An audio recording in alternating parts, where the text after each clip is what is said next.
Welcome to another episode of the Maryland Made Podcast. The Maryland Made Podcast provides timely, relevant, and practical information to help student athletes and alumni become leaders, develop professional competencies, and be conscientious advocates in both their local and global communities. I am Walt Pegues, a Big Ten Diversity Fellow in the Maryland Made unit here at Maryland.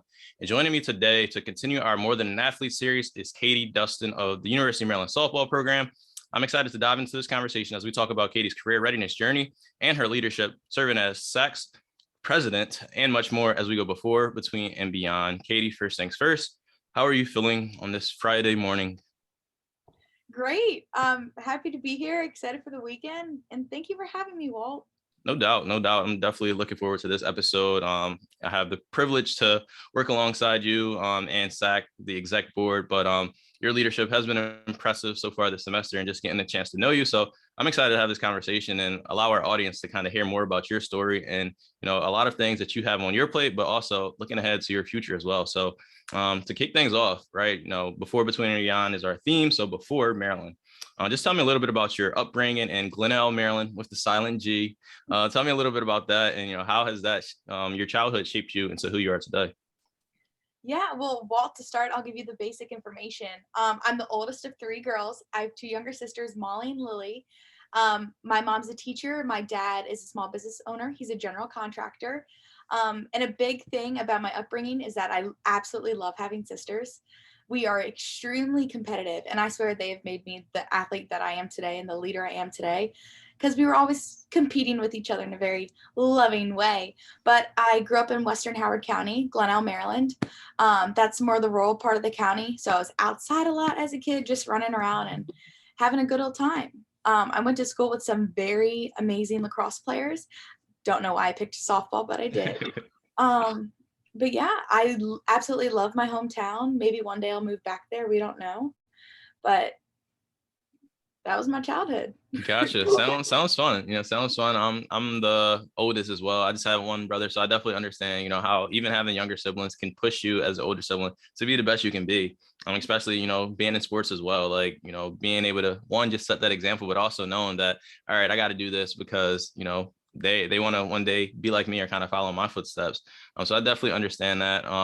But you're talking about that. So Maryland is a huge lacrosse town. So I'm sure you probably play with a lot of, lacrosse players that went on to play college collegiately, but softball, when did you start playing softball? And like, when did you know that, you could be a collegiate student athlete? So I started playing softball when I was 10. That's also why my number is 10. And I was actually a cheerleader before I started playing softball. Just one day I decided to start playing softball. A girl came into my lunch group in 5th grade and said her dad needed more players. So I started when I was 10. It's as simple as that. And I really fell in love with it. And like, not to toot my own horn, but like, I was good. Like, I've been my height 5'5" since 4th grade. So I've always been like a bigger, stronger girl. And I was a good hitter, and it kind of just stuck. And then I fell in love with catching. I loved working with pitchers. I loved the selfless position. And that's what got me into softball and catching. And when I knew I wanted to play in college was honestly when I just started getting like better and better. When I got to like middle school, like 7th grade, I started playing at a really high travel ball level. And we started going down to Virginia, Florida, Georgia. We went over to Tennessee and Kentucky for a couple tournaments. And when I kept seeing softball at that higher level, I just wanted more and more and more. And I've always been super competitive. So when I see that better catcher or when I see the better hitter, I'm like, okay, I'm going to beat you next time. Like, watch this. And I actually went to my first University of Maryland softball game in 7th grade as well, and I absolutely fell in love with it. The catcher at the time was Shannon Bustillos, and the pitcher was Caitlin Schmeiser, and I still idolize them to this day. And when I saw them like perform together, I just fell in love, and I knew like this is what I wanted. And then from there on forward, I was like, I want to play at Maryland. I want to catch. I want to help the pitchers. I want to be selfless, and I just want to be a Terp and represent my state. That's awesome. The fact that you still know that exact moment, you still know who was the pitcher of that game, who was the catcher of that game, and now like you're in that same position now. Fast forward in a few years, which is crazy and amazing to kind of hear that story. And like you said, you're from Maryland and staying home at Maryland I'm sure that has like some special value to you. So just kind of talk a little bit about that like college recruitment experience. And was it just that moment in seventh grade that you was like, this is the place I'm going and I'm gonna do everything I can to get towards that goal? But like what ultimately led you to choose University of Maryland to be a student athlete? Mhm. Well, my recruiting process, let me start by saying it was a long one. I started in 8th grade. I started playing in our 18U gold level in 8th grade. I was like, I need to get there. But the thing that really pulled me to Maryland was just like the fact that I could have the opportunity to represent my state. So like when I step on the field, like yes, like time to win, time to serve my pitchers, but it's like I got Maryland on my back. And we're not like schools like in Alabama where they have an Alabama and Auburn. They have two state schools, or Florida with the Florida State. Like Maryland, like this is it. University of Maryland, we represent our whole entire state. Like yes, we have Towson and some strong other Division One schools, but like this is it. This is our flagship school, and that's what really pulled me to Maryland. And also, I love the campus, and like especially right now with it being fall and the leaves and the different colors and the beautiful brick that is consistent throughout campus. That's what really pulled me to Maryland. And with the recruiting process, I didn't get any looks from Maryland until the early fall of my junior year of high school. I committed in November, the junior year of my high school, when I was a junior in high school, excuse me. Um, but it was hard. It was a really tough recruiting process. And the only reason, or the main reason that I was recruited to play at Maryland by the old coach, Julie Wright, is because of our pitcher, Courtney White. She is a junior on our softball team and she throws 70, 71 miles an hour easy. And I was the only catcher willing to squat in front of her and catch her very fast pitches. So if it wasn't for Courtney, honestly, I probably wouldn't be here. But it was a very long recruiting process. The coach told me she wasn't going to recruit me, and then all of a sudden, junior year, she's like, "Let's have you on campus." So very long, but I'm happy for it. It made me the athlete I am today. Absolutely, and I'm glad you are here. And shout out to Courtney, with the strong arm and the fast pitches to help you as well get here. So that's a cool story, as well. And through your answers in terms of like talking about kind of why you fell in love with softball and like being a catcher, and we'll get into this, I'm sure, in a few minutes in this conversation, but like the fact that you playing catcher, like, and you speak about like serving the pitchers and kind of like I always look at catchers as like leaders on the baseball field, right? You're calling a game, you're making sure everything kind of goes according to plan, right? So talking about entering college and looking at yourself now, I guess, like as a senior, being a SAAC president, being a leader on your team, being a leader across athletics, like, was that a part of your goal entering college? Like, or what were some more of your goals, whether it be academically, athletically, professionally, or personally? Yeah. I'll be honest, entering college, I didn't have many goals. I was just trying like not to drown in schoolwork and the crazy amount of practices. I knew I definitely wanted to, earn that starting spot on the softball field. But I had no idea what SAAC was too when I came into college. I only started learning. I learned about SAAC about December, maybe January of my freshman year. Um, I had no plans on being a leader. I just wanted to come in, meet as many other student athletes as I could, maybe help a few here or there. I just wanted to come in, keep at least a 3.5 with my grades, and have some fun on the softball field, and maybe win a Big Ten championship one day, but get us to regionals for sure. Absolutely. And those are, great expectations, even though, like you said, like you didn't have like specific goals probably, but like I still feel like you had like expectations or like what you wanted from yourself. Like you said, like playing softball was always a goal of yours, and the fact that you were able to accomplish that, it was just the start of it. So I'm happy that we kind of talked about like the before and what led you to Maryland. And I'm sure we may have a few people listening out there that don't exactly know what SAAC is. So SAAC is the Student Athlete Advisory Committee, and Katie is our Student Athlete President with that. And this is your option now, Katie, to kind of give like your pitch and why should student athletes, know about SAAC, and why is it important for student athletes to kind of be involved with what SAAC's got going on? Well, SAAC is near and dear to my heart. So I encourage all student athletes to get involved with SAAC one way or another. If it's just coming to one general body meeting a year or reaching out to the president or anyone on the exec board with issues or things that we could fix, do it. But my big thing about SAAC is that SAAC gives us student athletes a platform to change stuff in our athletic department that can help us in the future or help us leave a legacy. So this year, our two main things with SAAC is our public safety initiative. So we have just finished our public safety action plan on how to keep student athletes safer in the College Park area, because unfortunately, College Park is an unsafe town. And we're just trying to protect one another and really just keep our peers safe so we can perform perfectly in the classroom and on the field. Uh, but also a big thing we're doing this year at SAC too is we're going to tackle turf fuel. So turf fuel for most of us is the $12 a week that we can use to spend at any restaurant, food place, coffee shop in or around campus. Well, a select few restaurants and coffee shops. But with inflation and prices skyrocketing in College Park, the $12 doesn't go too far. And we're going to try to level the playing field across all sports with turf fuel, or at least see what we can do to help serve our other student athletes. But SAC is amazing. It's a platform we as student athletes can use to just help leave a legacy and help our fellow student athletes. It's a great organization and it gives us a lot of networking opportunities and leadership opportunities. I'm a huge fan. I recommend it to everyone. Absolutely. And I second everything she said. I have the privilege to be a co-advisor with SAC, me and Risa. So it's great to be able to walk, and, kind of work alongside student athletes that get it and that understand the importance and understand that, that y'all all have a platform to use and to make campus better, but also make your student athlete experience better and safer, and just adds a lot to y'all experience. And, I was a SAC rep during my time as a student athlete. So it's definitely near and dear to my heart as well. So, continue to do the great work that you're doing, and student athletes out there listening, get with SAC, connect with SAC. They're doing some great work. And this is just the beginning, I'm sure. Oh, and can I add one more thing about SAC? Of course. If you are a student athlete that wants to stay in athletics, you have to get involved with SAC. Just to flex real quick, 2 weeks ago, I was on a Big Ten SAC meeting for 3 hours, mind you. But Kevin Warren, our Big Ten commissioner, hopped on, and I got to talk to him one-on-one through Zoom. And that's connection right there. Send a follow-up email, and hey, he's your new bestie.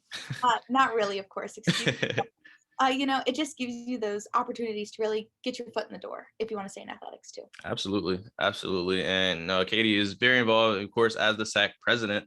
So that's something that she does, besides, being a student athlete here in softball. So that, she gives some of her time to that, but also you are a student first and foremost. Can you tell everyone what your major is, and maybe why you chose to decide to go on this path?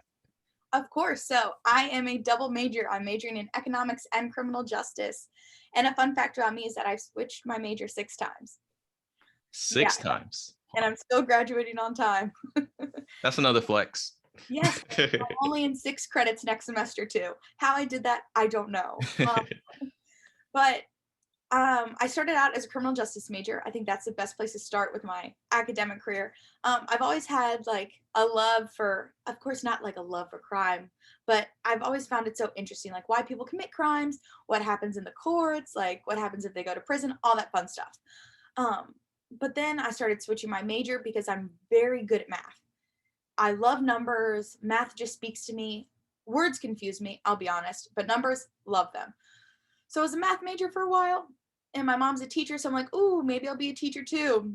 Did a bunch of that stuff, and I had to take an econ class to fill one of my math requirements, and I fell in love with econ. As all of you know, econ's basically money, money, money, money, money, and who doesn't love money? So I fell in love with econ. I was really good at that. I then switched my major to econ a couple majors later. And then I took a crim elective, and I'm like, oh, I still really like crim. Well, at Maryland, criminal justice is one of our limited enrollment programs. So I had to reapply, sit through a lecture, and then I got back into the crim program, and now I'm econ and crim. And hopefully with that, since it's basically money and law, hopefully one day I can work for the FBI or work for the government, maybe even get into some politics. But hopefully I can run for president in 2040. So I've already started my campaign for that. But yeah, I'm an econ and crim girl, and I love it. Absolutely. And it sounds like, you took full advantage of like just experimenting with kind of what you wanted in terms of what you wanted out of your college experience educationally, but also understanding like what you were good at, right? So understanding like your skills, your strengths, being strong in math, understanding that you had a passion also for, understanding crime and working in a criminal justice field as well. So like, I think that's so important for like student athletes to like not just, it's okay to change your mind. It's okay to change your major. It's okay to kind of figure out what you want. Like, you're so young. I know a lot of people have different, thoughts and feelings about when people should be able to declare majors. I know Maryland is a lot different than a lot of universities too. Like, it's not, everyone doesn't come into Maryland with a major. And I feel like a lot of colleges are like that. But even if you do choose a major as a sophomore, right, it's okay that, continue to figure out what it is that you exactly want to do. And then maybe be a double, find that double major and be able to connect two things. So I think that's great that you figured that out. And I'll ask you, since we're talking about being a double major, but also being a president of SAAC, also, playing softball. So how do you balance being a student athlete and just being yourself? Well, let me start this by saying it is difficult, and I've made a few mistakes along the way, and that is okay. But the best way I stay organized is that I put everything in my Google Calendar. I really try to over communicate, and especially if anyone, student athlete or a person, working in the professional field, the best way to juggle all your different roles is to over communicate. One thing I've been stressing this year with my SAAC exec team is let's just over communicate. If you need something or if you're working on something, drop it in the group me, call me, text me, email me even, and let's just communicate and keep each other in the loop with what we're doing. Just so if you need any help or if one day you're out sick, we can help pick up the extra slack and keep everything rolling. Mm-hmm. But having my 3 different roles, student athlete, double major, SAAC, it's been really challenging. I'm not going to lie, but it's been so rewarding. Like those late nights and early mornings, sending out emails and trying to do little things. When you see it all come together at the end, it makes it so worth it. Especially this Monday, we had our SAAC Board and Brew event, and it was so difficult. And Walt, you were tag teaming it with me. Mm-hmm. Trying to find a date and then figuring out what we were going to order for the student athletes. But once we got through all that and had the event, it was so rewarding. And to like hear our fellow student athletes laugh or hear one person knock over the little Jenga tower, like that's really what made it all worth it. So just at the end of the day, being able to serve my student athletes and maybe one day leave a legacy for them makes it all worth it. Absolutely. And I think you mentioned like just like doing that and planning an event like that, you're working with, external partners, and you're working with so many different pieces across campus. Like, you serve on so many committees, whether it be through the Big Ten Conference, whether it be through UMD athletics, but you're getting that experience kind of to really connect with so many different people, so many different professions and so many different professionals. And you're, a student athlete. So I think that is, being able to understand the importance of balance as a college student is so important. But also, like you said, like it's been a rewarding experience for you. And I think like it'll definitely all pay off in the long run for you. Thanks. I hope. It will.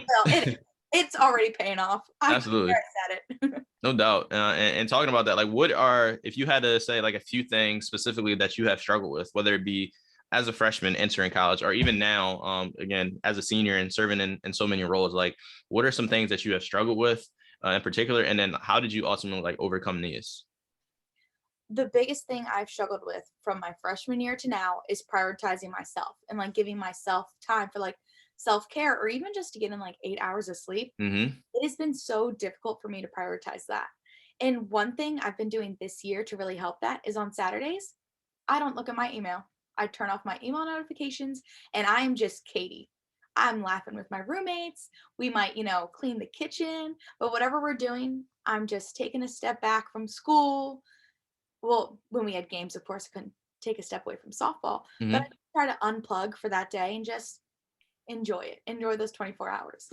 So that's honestly been my hardest thing. I've gotten really good at time management with my Google Calendar and just holding myself to it and giving myself like little rewards at the end of like a 25-minute study break, like a Hershey Kiss or like a few M&Ms, just something little like that. But the hardest thing for me is definitely prioritizing myself. That's tough. And that's so tough for student athletes because y'all have so much on y'all plate and you always feel like that you have to do something like else as well. Like it's hard for student athletes to relax. And just because you feel like your whole life you've been training, even like you were talking about earlier in terms of like playing travel ball, like that schedule is crazy. And then being a student athlete on top of that with practices and classes and everything. So it is tough. Like it's tough. You feel like you always have to be doing something or somewhere else, but understanding that self-care is so important, prioritizing yourself, protecting your peace. Like, so I'm happy that you have figured that out and understood like Saturdays, like, no work, no phone or no email or anything like that. Like it's just Katie time. So that's definitely so important. And I'm glad that you're able to do that. Thank you. No doubt. And speaking of like, as we're like winding out like the between, so like right now, of course, we talked about you're involved with SAAC, but you're also this year joined like the Maryland Made Mentor Program. But like in terms of like just Maryland Made, like what have you been involved with, and like how has Maryland Made kind of helped position you kind of for like success beyond Maryland? Let me start by saying Maryland Made has made my college experience amazing. Like I owe Maryland Made so much. I will donate back once I'm a millionaire. But the big thing that Maryland Made really helped me with was the Internship Academy. So after my sophomore year, right when the pandemic hit, like May 2020, I got into the internship program and I actually did my internship with the M Club. So the M Club is our Student Athlete Alumni Association, and I had an absolute blast. Like those, maybe it was 8 weeks, 10 weeks. I forget how long it was, but that internship made me the communicator I am today, taught me how to CC the right people on emails, how to take care of all the professional things that I just wasn't learning. And I really got to work on my resume with Tim Bryson, who's part of the Maryland Made staff. And every Tuesday for an hour and a half, we had an Internship Academy meeting, and we learned about things that would actually help us later in life. Our first meeting on one of the Tuesdays was about financial literacy and like how to get a credit card. And if you want to start an LLC, this is what you need to do. You can make the LLC as simple as like Katie Dustin LLC. And it was just an amazing summer where like the pandemic, we were stuck inside anyways. But the Maryland Made staff really utilized Zoom and helped me further myself just through Zoom. I would sit in my bedroom, do all my work, and I learned so many valuable skills through that internship. I I just have to thank you guys. And through the M Club, I got to talk to so many powerful alumni and so many people that are, on different paths than I am, but I was able to hear about their experiences over the phone, encourage them to help donate back to athletics, of course. But I got to hear their story and learn so much. And my favorite part of some of the stories is when they would tell me their mistakes and how they bounced back from that, because I learned so much from them. And then I was able to, get on the path I am today. And that's definitely been one of my favorite things that I've done with our Maryland Made staff. The Academy is a great internship program. That's great. Appreciate you for sharing that. This past week, Tim hopped on the Instagram Live with Gerald, who was a part of the internship group from last summer as well. So it's kind of great to hear like how these stories like it. Tim always says like it works. You know what I mean? The process kind of it works, and you are proof of that. And just kind of hearing your excitement about that experience, brings a smile to my face, and just like the work that we're doing, but more than anything, like the student athletes, that y'all are getting it and that y'all completely understand like how important it is, and like these skills that you're getting now, you can utilize them forever, right? It's not just you're not just getting experience to put on a resume. These are actually practical experience to actually help you be successful down the line and whatever you decide to do moving forward. So thanks for sharing that. Definitely important. And kind of like my last question in terms of like the between is like this phrase, more than an athlete. Our series, when we're interviewing these student athletes here on this podcast, we ask everyone this question. So like, what does that mean to you, more than an athlete? More than an athlete? That is a big identity question. I think to me, more than an athlete means that without my sport, I am still a leader. I am still a very, very competitive person. I'm still my loud, bubbly self, that I don't have to rely on my sport to be myself. I can step away, like on Saturdays, for example, I can step away and still be myself and not have to worry about softball for those 24 hours. Or if I do, it's because we're laughing and having a good time about it. But I can just be myself. And when my time does come to hang on my cleats, I'm still Katie Dustin. I'm still loud, competitive, sometimes in your face, but I still get the job done and have a good time. I love that answer. And it is so important. Like everything maybe that you have gotten from athletics, and something that people look at athletes towards, is just because they are so competitive, and maybe you're someone that you're passionate, but like you said, being able to step away from your sport and still have that same passion, whether it just be for something else, though, you can still be yourself truly without the sport. So that's so powerful and so important. And diving into kind of our last segment, so beyond, I've heard you. I got it written down right here: 2040, Katie Dustin for president. But looking at kind of maybe what some steps that'll lead up to that. What are some goals that you have in the near future, but also down the line? Okay, so I'm a big goal setter. So in the near future, right now, my goal is to hopefully work for the FBI or at least get a good government job. I mean, government's a goal, with good benefits. So I can move out within a year of graduating. So I can give my parents some space and then get some space for myself and really get my feet under me. So that's a short-term goal. And I've applied for a bunch of jobs already. We've started to hear back from a few. So very promising. So please wish me luck. Um, and then in the far future, my professional goals, I'll be honest, I don't really know what they are right now because I'm just trying to get a good job so I can start to work my way up.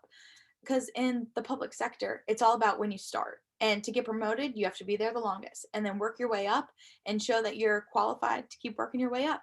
So maybe, hopefully, if I do get into the FBI, I'll be a leader on my team and I'll really be able to help some families. And of course, I'll be able to enforce the law, but just protect people. And, if I can help at least one person or save a life, that's worth it. Absolutely. And kind of just talk about maybe a little bit about like that, kind of the process and like how are like you positioning yourself for like job applications. How are you finding like where you want to apply and things like that? So like what's that process been like? Mhm. So when I started the process and started, really trying to build myself professionally, build my brand, if you will, Tim Bryson helped a lot with my resume and my cover letter. And we created a great skeleton cover letter that I just use for all my jobs. And my resume is packed. And also, fun fact, there's a difference between your regular resume and a federal resume. I did not know that. But I found all my jobs just by honestly using Google and going to USA Jobs, and I would scroll through and see whatever ones I'm qualified for, and I would just attach my resume and cover letter, send it in. I also did use Careers for Terps a little bit, but I'm a big USA Jobs person. Or I've started looking at private sector jobs, and I just go to the company's website, go to find jobs, put in my major, and submit stuff from there. And I think the biggest thing about my job search is you just have to be like vigilant. You just have to sit down, block out like an hour or two, excuse me, and then submit as many resumes, cover letters, whatever. And you always just have to know or have the confidence that you're qualified enough, or at least you think you are, and fake it till you make it. So it's been a long journey, but hearing back from some places, it's been rewarding. Absolutely, definitely. And just talking to you a little bit like this semester, I kind of got the feel for that. Like you are on top of it in terms of, the application process. Like I remember, I think it was in like September, like you're like asking about like the federal resume and everything. So like you were on it like as soon as you rolled into senior year. And I'm sure like even this summer, like you were preparing yourself. So you're well on your way for that. And this next question is kind of tough. And a lot of people, on this podcast always have some great answers for this question. So like, I'll ask you like, what does success mean and look like to you? Great question. Of course, real quick, whenever you think of success, you think about, making millions and all that, having the biggest house, the fastest car and all that. But honestly, success for me at the end of the day, have a stable career and just honestly be happy. I'm a very positive, happy, bubbly person. And if my salary isn't the best in the beginning, I'll make it work. But if I'm happy and I'm doing my job to the best of my abilities and I'm helping people, I'm helping my team, I'm, helping my community, then that's success to me. At the end of the day, what's going to happen with my money? I'm going to spend it paying my bills, la da da. But if I can really help people and I can, just serve my community or serve the people I'm working for, success, I win. Absolutely. Absolutely. And it's taking care of the people that aim to take care of and being happy. Those are, so important. And success, like you said, and that's great there. And kind of as we're winding down, just kind of reflecting, right? You still have one more season to play softball. So I'm excited for that. I'm excited to be the liaison for the softball team through Maryland May as well. But what would you say has kind of been like your favorite moment as a student athlete at Maryland? Like when you graduate in May, maybe it hasn't happened yet, but to this point, once you graduate in May and you look back, what's been your favorite moment as a student athlete? Oh my gosh. Okay, so there's a lot because I've had a blast. I think my favorite memory as a student athlete thus far is probably when we beat Northwestern last spring on our field. It was the first game of our Saturday doubleheader. I was fortunate enough to start that game, and my girl Courtney, our pitcher, started that game as well. And my favorite memory was I forget her name, but one of their like top three hitters who was leading the Big Ten in triples was up to bat, and I think they had runners on like second and third. It was a really intense moment, and I remember me and Courtney looked at each other and were like, "All right, time to get her." And Courtney struck her out in 3 pitches, like swinging 3 pitches, and I just remember that feeling. I was just filled with happiness, and we ended up winning that game.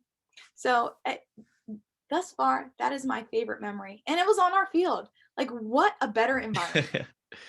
That sounds like a beautiful moment right there. Oh, and Northwestern was phenomenal. And they were having an amazing year. So I'm just fortunate enough to, compete with them and, beat them. No doubt. No doubt. And then two more questions. And this one is kind of like, we've been talking a lot about maybe like your career, also talking a lot about softball, but is there something else that you're passionate about or that you maybe devote some time to? Yes. So a little tidbit into my personal life. I am actually a big scuba diver. So I started scuba diving around the same time I started playing softball. But I'm advanced certified right now. So like I can go in caves and shipwrecks, and I can go down to I think like 110 feet.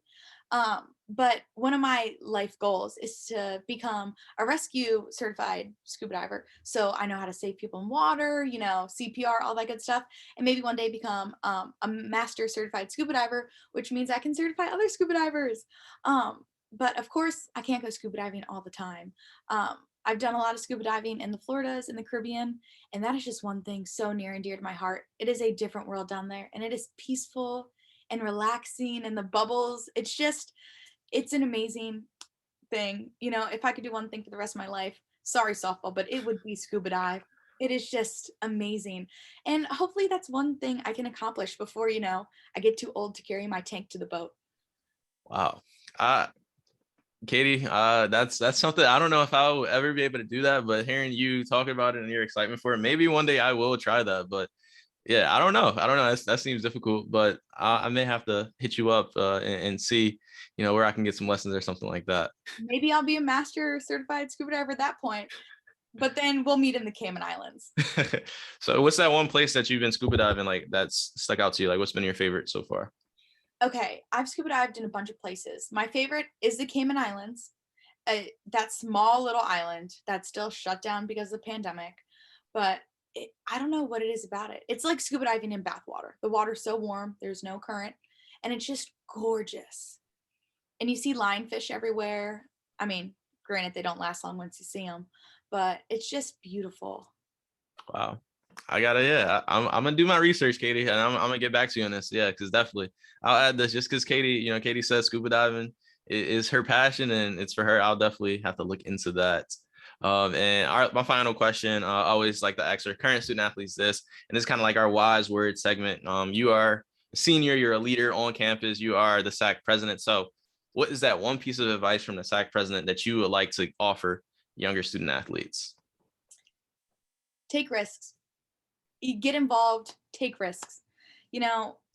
If I wasn't involved in SAAC and as involved and loud and involved with athletics as I am, I don't know if I would be where I am. And I would consider myself to be in a very nice spot for after college. But I just really want all student athletes to take the risk, go to FCA at 8 p.m. on a Monday, or come to a SAAC general body meeting at 7 p.m., or take that risk and reach out to someone on the SAAC board or reach out to other student athletes and see what you guys can do together. Take risks, hang out, build some bonds for after college, and just have a good time. We're only here for 4 years. And let me tell you, my 4 years have flown by. Really just take a risk. It's okay if you fail, and have a good time while you're a Terp. We're not here for too long, unfortunately. For sure. I love that. I mean, that's a perfect thing to end on. Scuba diving and taking risks. Katie, I definitely appreciate your time today. And my last thing, where should people find you or connect with you, whether that be social media, LinkedIn, plug all your info? Oh my gosh. Well, if you want to reach out to me via email, my email is kdustin@terpmail.umd.edu. I normally respond to 24 hours to my emails, except on Saturdays. Don't email me. Or you can hit me up on Instagram, kdustin10. You can't miss it. Or text or call me. I mean, just if you want to reach out to me, reach out and I will respond. And let's get it going. Whatever you need, I'm here to work. Sounds good. I'll make sure to put Katie's info in the episode notes. But Katie, this was fun. I definitely enjoyed this conversation. But everyone out there listening, appreciate y'all for tuning in to another episode of the Maryland Made podcast. Make sure you're following Maryland Made on Instagram and Twitter at MD Made Terps, and connect with us on LinkedIn as well. And please be sure to download, subscribe, and share our episodes on Apple, Spotify, or wherever you listen to podcasts so you never miss an episode. But until next time, we are out.